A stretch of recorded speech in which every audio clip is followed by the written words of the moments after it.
آمين. السلام عليكم ورحمة الله تعالى وبركاته. بسم الله الرحمن الرحيم. الحمد لله رب العالمين. والصلاة والسلام min lisani yafqahu qawli amma ba'du. Yang kami hormati segenap para jemaah yang hadir pada malam hari ini, semoga panjenengan hadirnya di majelis ini malam hari ini menjadi wasilah Allah ampuni dosa-dosa panjenengan semua. Amin ya rabbal alamin.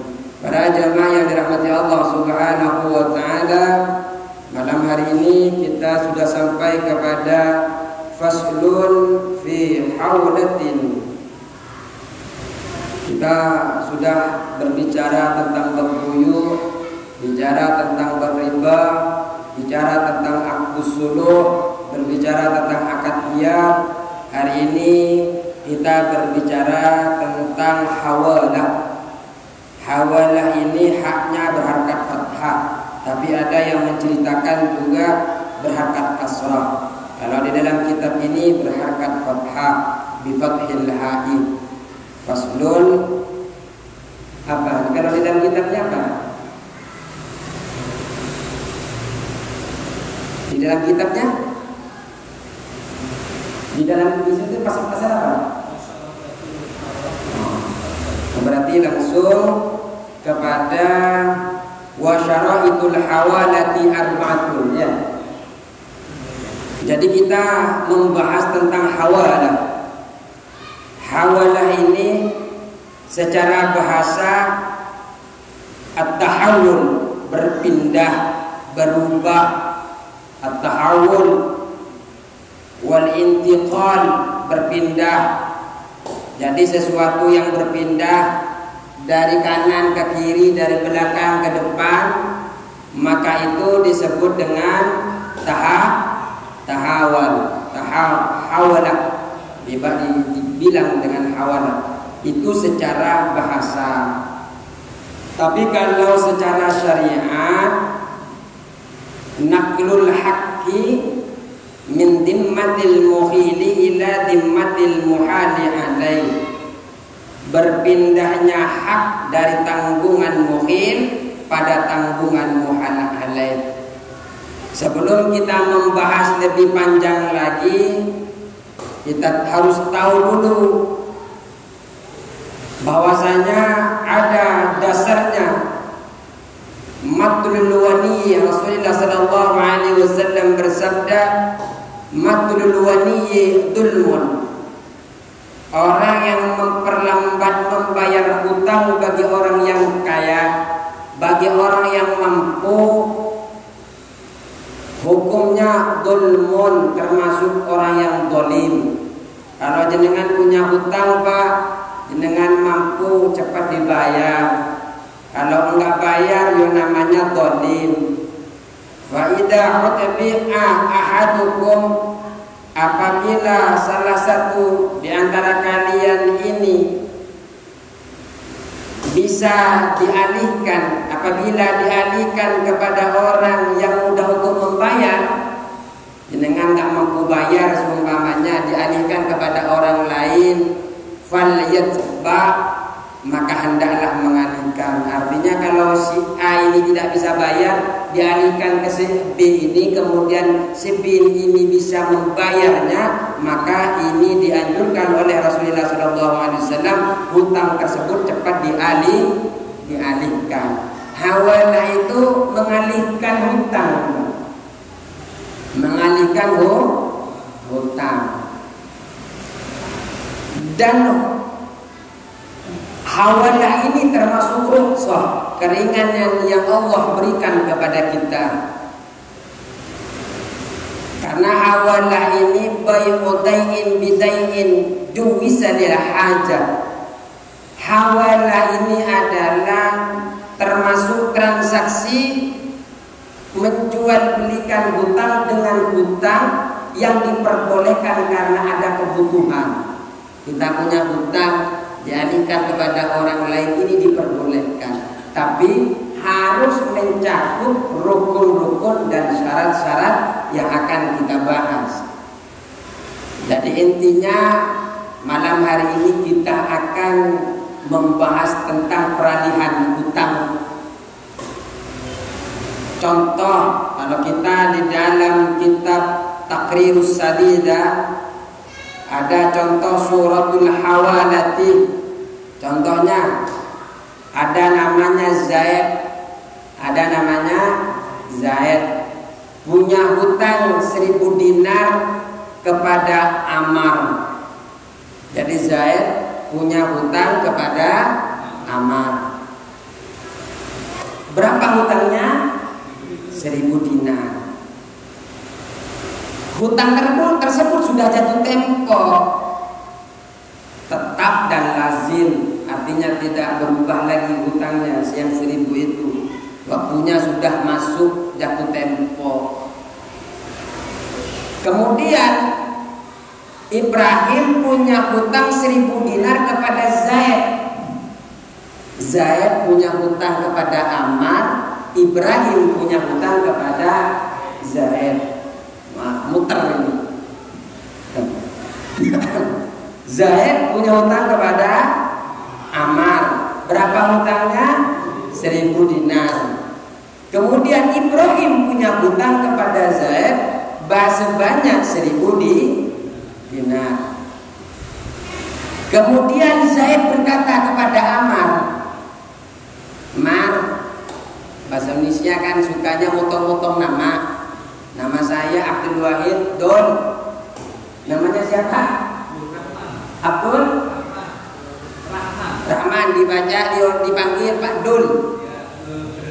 Indonesia Pak Ali selamat padahal. Nggak tahu, alhamdulillah selamat terus. Jangan-jangan nggak selamat. Amin, semoga Allah selamatkan sesuai dengan doanya. Amin Allahumma amin. Jadi Zaid punya hutang kepada Ammar, sedangkan Ibrahim punya hutang kepada Zaid. Kemudian Zaid ini bilang kepada Ammar, "Ammar, saya kan punya hutang nih. Hutang saya 1000 dinar. Saya alihkan, saya pindahkan ya hutang saya, tanggung jawab saya kepada Ibrahim. Bahasa kerennya kamu nagih kepada Ibrahim ya. Itu bahasa kerennya.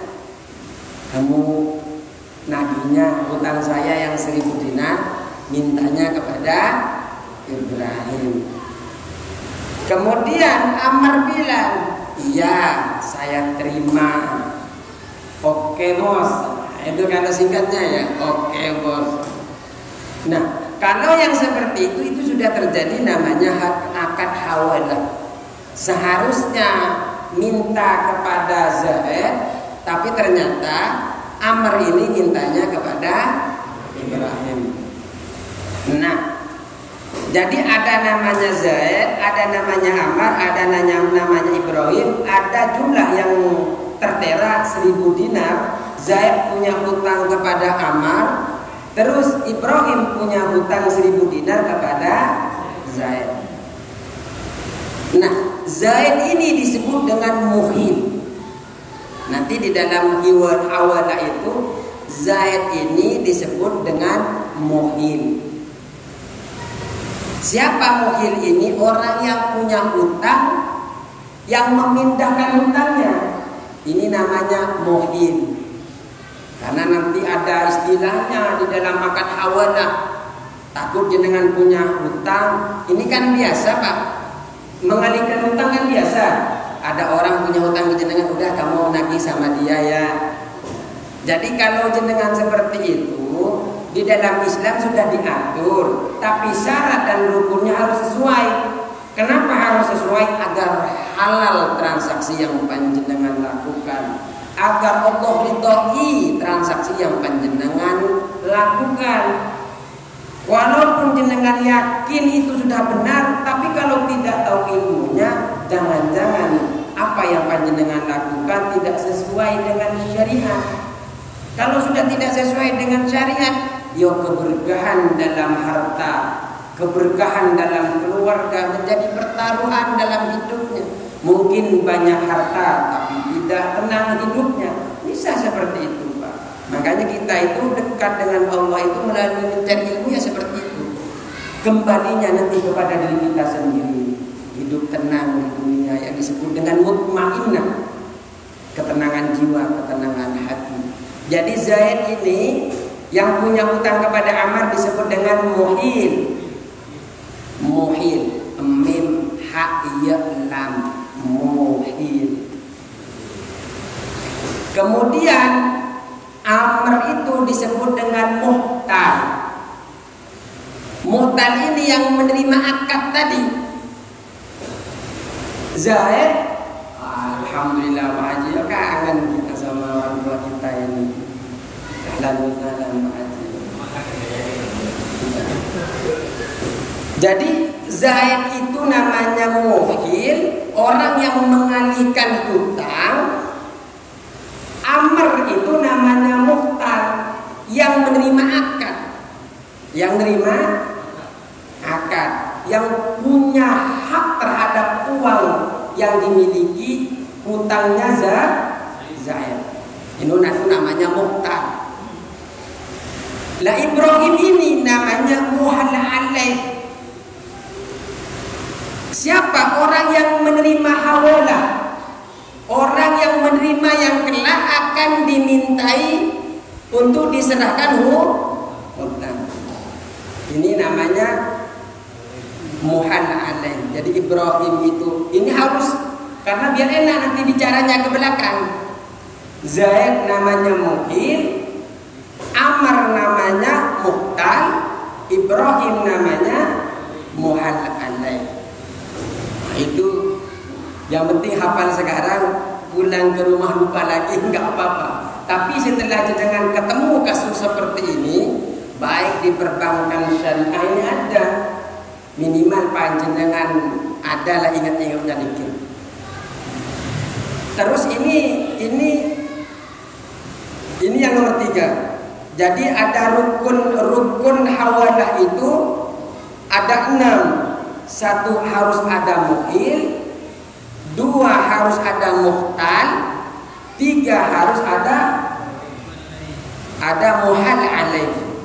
Jadi harus ada Zaid, harus ada Ammar, harus ada Ibrahim. Ini kalau bahasa kerennya, harus ada yang punya hutang kepada si B, terus si harus punya hutang kepada si A. Muter begitu. Nah, ini yang nomor 3. Yang nomor 4 harus dalam rukun hawalah itu, perpindahan hutang itu harus ada dainun lil muhili 'alal muhali alaih. Muhil ini apa? Muhil ini harus punya hutang kepada muhal alaih. Apa namanya? Muhal alaih ini harus menanggung hutang kepada muhil. Muhal alaih harus punya hutang kepada muhil. Ibrahim harus punya hutang kepada Zaid.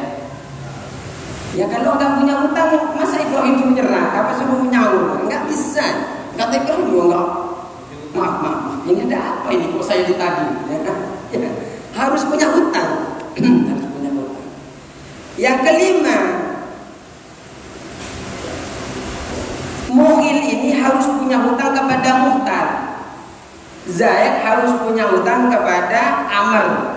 Ya kalau nggak punya hutang kepada Ammar, ngapain Ammar nagih kepada Zaid? Jadi harus ada. Jadi bisa terjadi hawalah ini harus ada muhil yang punya hutang tadi yang ingin mengalihkan, kemudian harus ada muhtal, harus ada muhal alaih, harus ada zainun lil muhil 'alal muhal alaih. Muhal alaih ini harus punya hutang kepada muhil. Kemudian muhil ini harus punya hutang kepada muhtal. Artinya kalau di Indonesia ini biar cepat, Zaid Ibrahim ini harus punya hutang kepada Zaid. Ini yang nomor 4. Yang nomor 5, Zaid harus punya hutang kepada Ammar. Yang keenam harus ada siwat.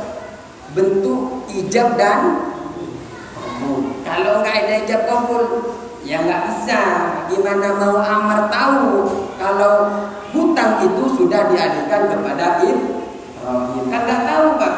Asalnya kan memindahkan kepada Zaid, dulu. Tolong bayar yang 1000 dinar. Engkau punya hutang sekarang sudah jatuh tempo. Kemudian kalau tidak ada ziwat, tolong ya kamu tagih kepada Ibrahim. Kan nggak tahu Pak kalau tidak ada artinya tidak ada akad. Kalau ada akad, tolong ya tagih kepada Ibrahim. Oke, siap bos.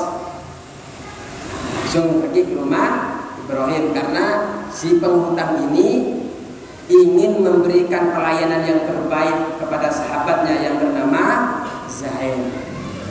Ya orang kan begitu Pak, ingin memberikan kebaikan kepada saudara-saudara yang muslim.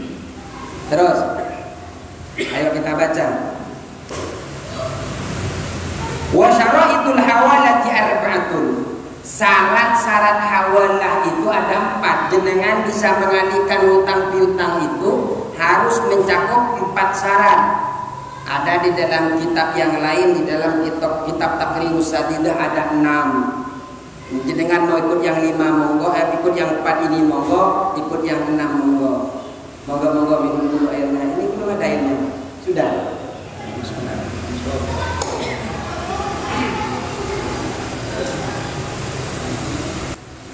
Baik. Yang pertama adalah ridhol muhili. Ridhonya muhil. Siapa muhil tadi? Zaid. Jadi Zaid ini harus rela Pak. Rela hutangnya ditagihkan kepada Ibrahim. Jadi Ammar nagih kepada Zaid harus rela ridho untuk hutangnya dialihkan kepada Ibrahim. Kata begini, Zaid itu punya hutang kepada Ammar, sedangkan Ibrahim punya hutang kepada Zaid.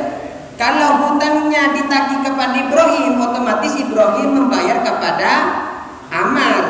Berarti dia tidak punya kesempatan mendapatkan uang dari seorang Ibrahim. Artinya harus rela Pak. Kalau rela, berarti Ibrahim tidak perlu lagi membayar hutangnya kepada Zaid. Jadi kita sudah paham bahwa Zaid posisinya adalah muhil. Ini istilah dalam bahasa Arabnya, muhil. Jadi kalau jenengan transaksi di bank syariah sudah bisa ini muhil. Oh, ini saya ini muhil. Wah itu muhtal, ini muhal alaih ya, sudah seperti itu. Jadi tidak sah kalau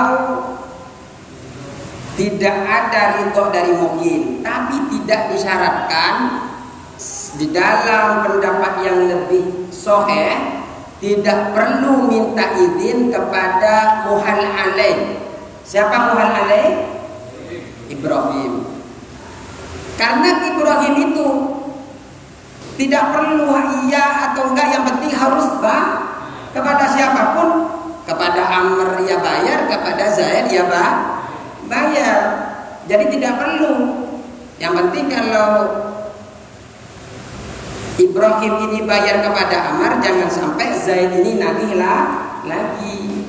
Kan seperti itu. Jadi ridho ini hanya diperuntukkan kepada muhil, kepada Zaid, sedangkan muhal alaih menurut pendapat yang lebih sahih tidak perlu untuk dimintai ridhonya. Itu yang pertama.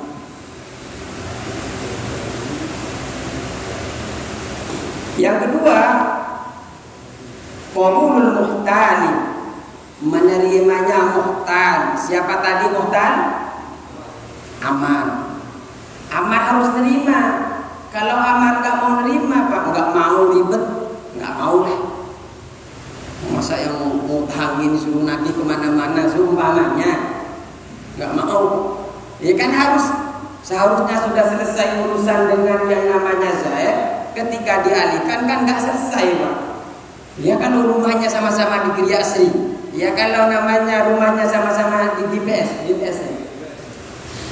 Kalau rumahnya ada di Kerawang, kan harus ke Kerawang dulu, Pak. Lagi, ya. Ribet. Sudah ngutangin, ribet lagi. Akhirnya apa? Nggak mau, nggak ridho. Nggak rela saya kamu harus bayar, nggak mau tahu. Maka ini tidak terjadi akad hawalah. Akad hawalah muhtal ini harus bisa menerima, harus ridho, rela. Makanya ada kata-kata saya ridho. Yang ketiga, qaulul haqqi mustaqirrun fid dhimmati. Jadi harus adanya hak hutang yang dipindahkan, yang tetap di dalam tanggungan. Yang ketiga itu Pak, harus ada hutang yang harus dipindahkan. Ya kalau nggak ada hutang yang harus dipindahkan, yuk gimana panjenengan bisa mau mengalihkan hutang? Ibrahim nggak punya hutang kepada Zaid, malah disuruh minta kepada Ibrahim. Ya Ibrahim bilang, jangan, saya nggak punya hutang piutang dengan Zaid. Ngapain kamu minta ke saya? Nggak bisa. Jadi harus ada hutang piutang yang tetap, yang lazim. Jadi harus tetap lazim. Bisa dipahami?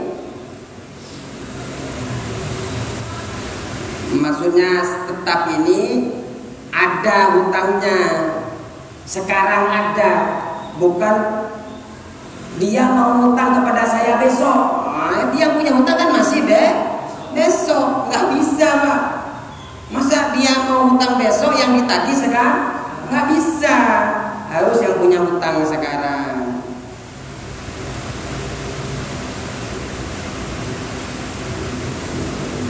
Terus yang nomor berapa tadi? 3.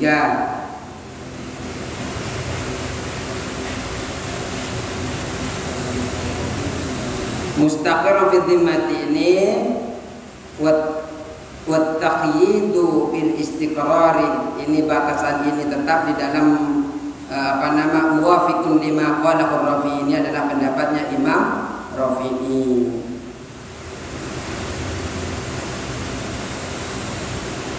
Yang keempat adalah wattifaqu ma fi dhimmatil mukhili wal muhali fi dhimmatil mukhili wal muhali alaihi fil jinsi. Jadi wattifaqu ma, ada kesesuaian hutang fi dhimmati, di dalam tanggungan, fi dhimmatil mukhili, di dalam tanggungan mukhil, wal muhali alai, dan muhal alai fil jinsi, di dalam satu jenis. Jadi hutangnya muhil ini siapa Pak tadi? Muhil ini siapa namanya? Zaid. Sedangkan muhal alai siapa? Ibrahim. Artinya hutangnya Zaid kepada Amar, hutangnya Ibrahim kepada Zaid harus satu jenis. Dalam konteks satu jenisnya dalam apa? Wal qadri, ukurannya. Ukurannya kalau 5 kilo ya 5 kilo Pak. Kalau hutangnya 1000 dinar ya 1000 dinar. Jangan saya punya hutang 1000 kepada Amar, kemudian Ibrahim punya hutang 5000 dinar kepada Zaid, kemudian disuruh nagih 1000 dinar. Zaid punya hutang kepada Amr berapa? 1000. Berarti Ibrahim itu kalau mengutip kepada kitab ini kan harus satu jenis.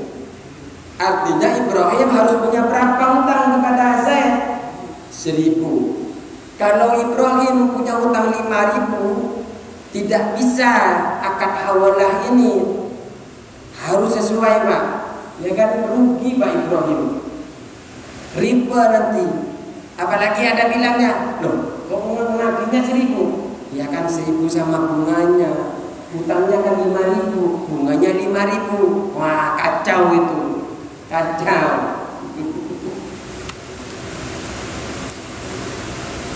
Enggak minta Pak Ustaz, saya Pak Ustaz 5.000-nya cuma inisial saja.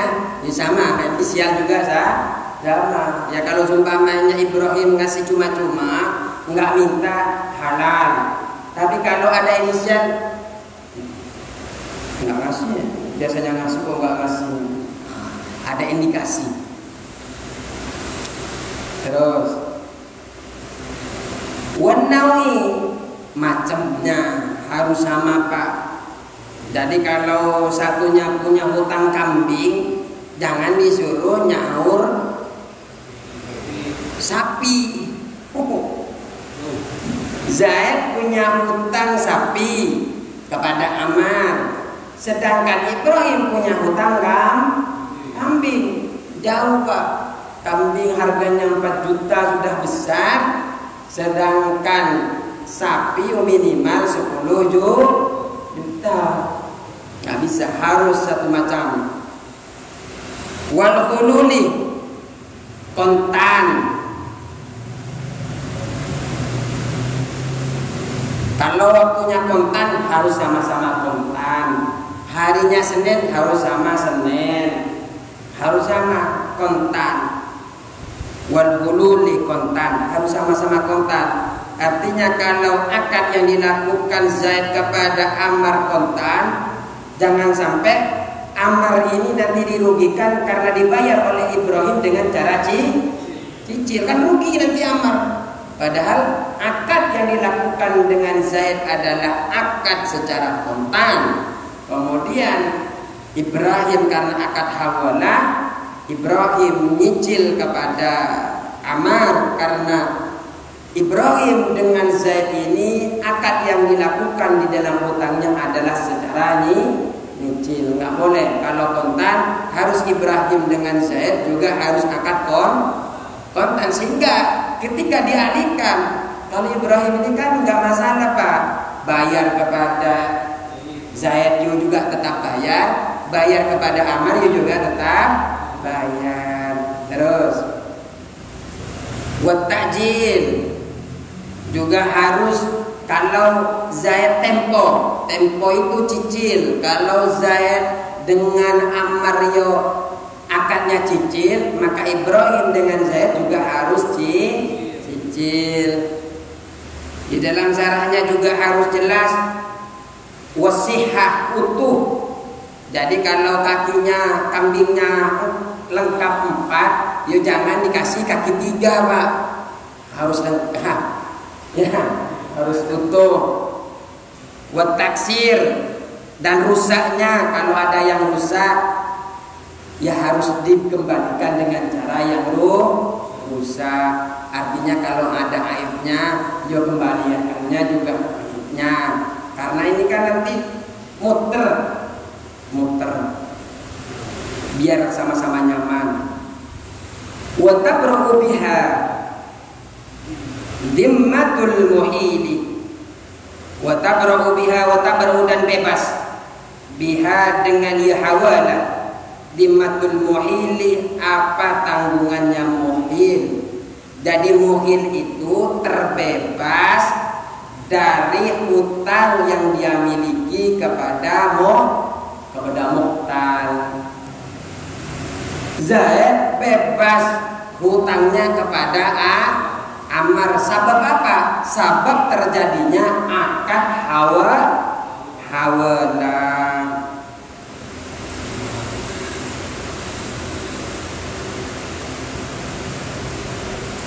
Jadi setelah akad itu berpindah Pak, haknya muhtal ini, maka berpindah pula ketika sudah dia terima akad hawalah, seharusnya minta kepada Zaid, maka harus minta kepada Ammar. Ini kan harus minta kepada Ibrahim. Nah setelah akad hawalah itu, hatta lau ta'attara, bahkan ketika ada udur meminta kepada Ibrahim, kalau sudah terjadi akad hawalah, ternyata minta kepada Ibrahim tidak sesuai dengan ekspektasi, Pak. Ternyata tahu-tahu setelah akad hawalah Ibrahim bangkrut, Pak.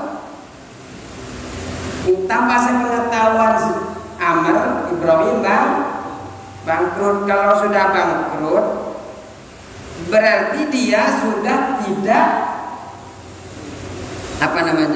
sudah tidak mampu membayar hutang. Maka ketika sudah terjadi akad hawalah ini, tidak boleh untuk meminta kembali kepada Zaid. Kenapa? Karena akad yang dilakukan hawalah ini sudah melimpahkan hak yang dimiliki oleh Zaid, dilimpahkan kepada Ibrahim, dan Amr menerima akad yang dilakukan tersebut. Makanya kalau jenengan mau akad hawalah, jangan teliti dulu orang yang akan dilimpahkan hak panjenengan, hutang yang harusnya dibayar itu, maka harus diteliti. Jangan-jangan nanti jenengan sulit. Wah, kalau begitu nggak mau lah Ustaz akad hawalah, ribet. Ya monggo.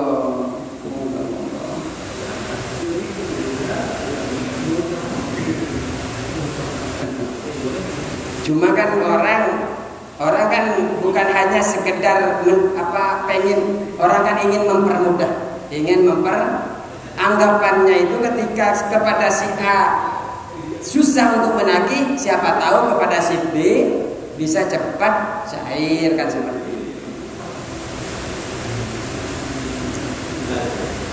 Ada faedah hawalah itu, Pak? Sudah ada.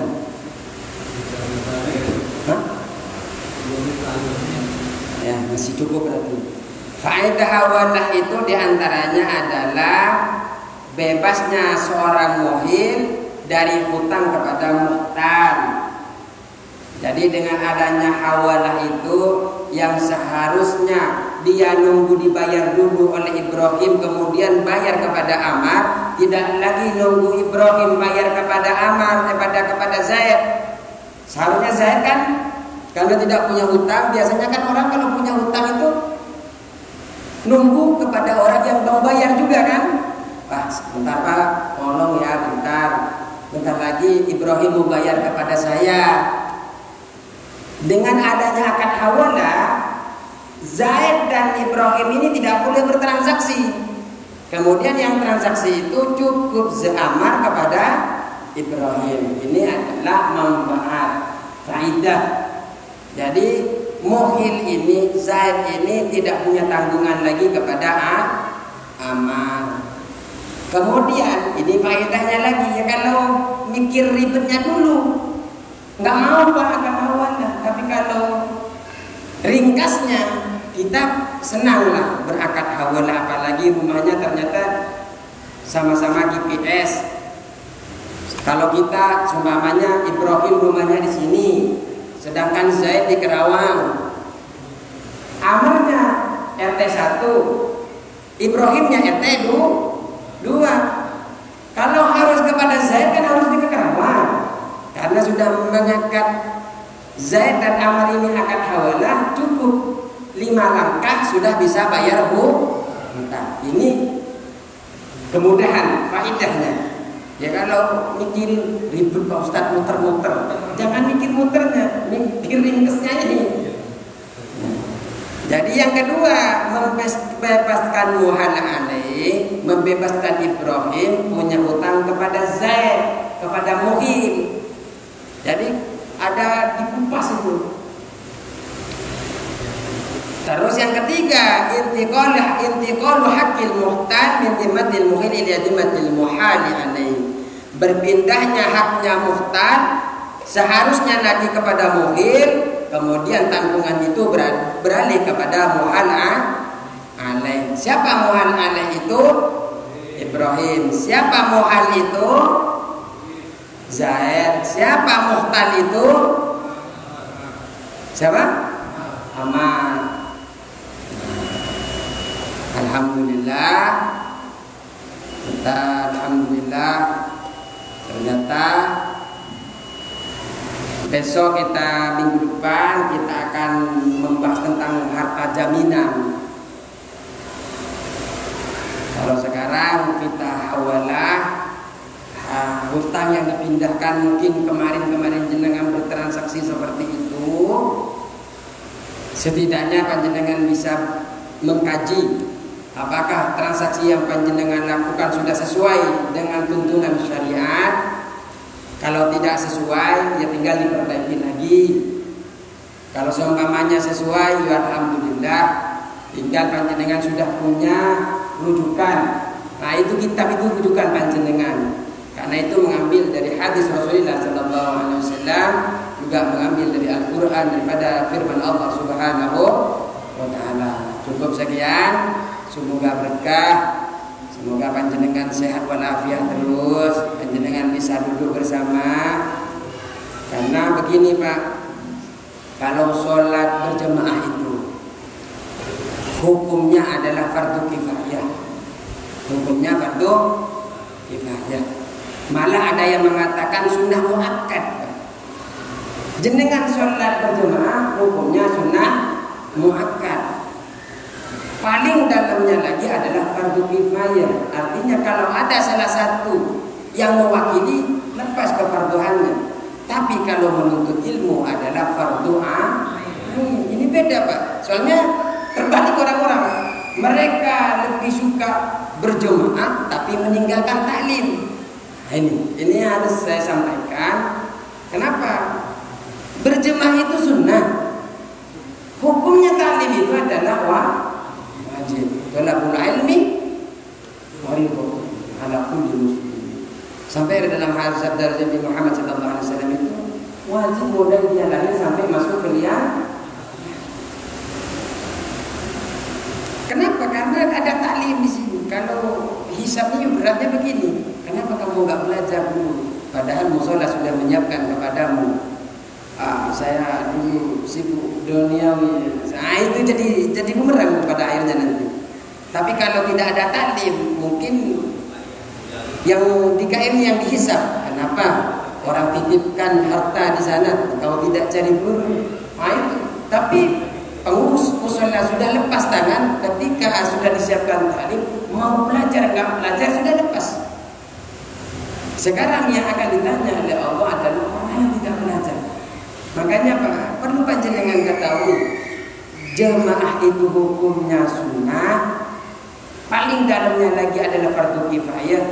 Mungkin kalau panjenengan dalam sabda Nabi Muhammad SAW, kalau lipatannya adalah 25 derajat, ada yang mengatakan 27 lipatan.